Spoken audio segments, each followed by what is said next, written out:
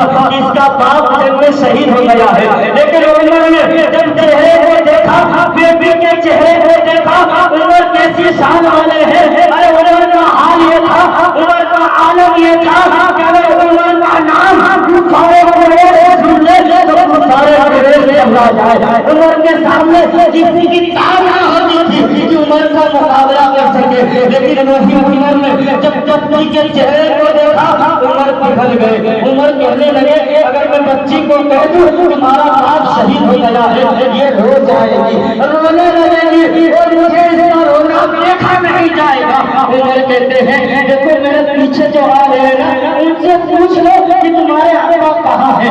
وہ بچی عثمان غنی کا دامن پکڑتی ہے، عثمان غنی کا دامن پکڑ کے کہتی ہے اے میرے چاچا عثمان غنی بتا میرا ابا کہاں ہے، میرا ابا کہاں ہے۔ عثمان غنی تو سچی تھے، عثمان غنی نام دل انسان تھے، عثمان غنی کو کہاں ہمت ہو اس کے باپ کا پتا بتائے۔ عثمان غنی کو معلوم تھا اس کا باپ شہید ہو گیا ہے، عثمان غنی جانتے تھے اگر بتا دوں تیرا باپ شہید ہو گیا ہے بچہ بے قرار ہو جائے گی، لڑکی بے چین ہو جائے گی۔ عثمان غنی نے کہا دیکھو پیچھے جو آ رہے ہیں نا ابو بکر صدیق کے پاس چلے جاؤ وہ بتا دیں گے۔ وہ لڑکی ابو بکر صدیق کے پاس جاتی ہے، دامن پکڑ لیتی ہے، دامن پکڑ کر لیتی ہے اے چاچا جان بتائے میرا ابا کہاں ہے۔ ابو بکر صدیق سوچ میں تھے، کئی دوسرے خیال میں تھے، ابو بکر صدیق کو یہ دھیان میں نہیں تھا کہ اس بچی کا باپ شہید ہو گیا ہے، دھیان میں نہیں تھا۔ ابو بکر صدیق نے کہا وہ دیکھو پیچھے آ رہے ہیں، وہ دیکھو پیچھے آ رہے ہیں۔ جیسے ہی ابو بکر صدیق نے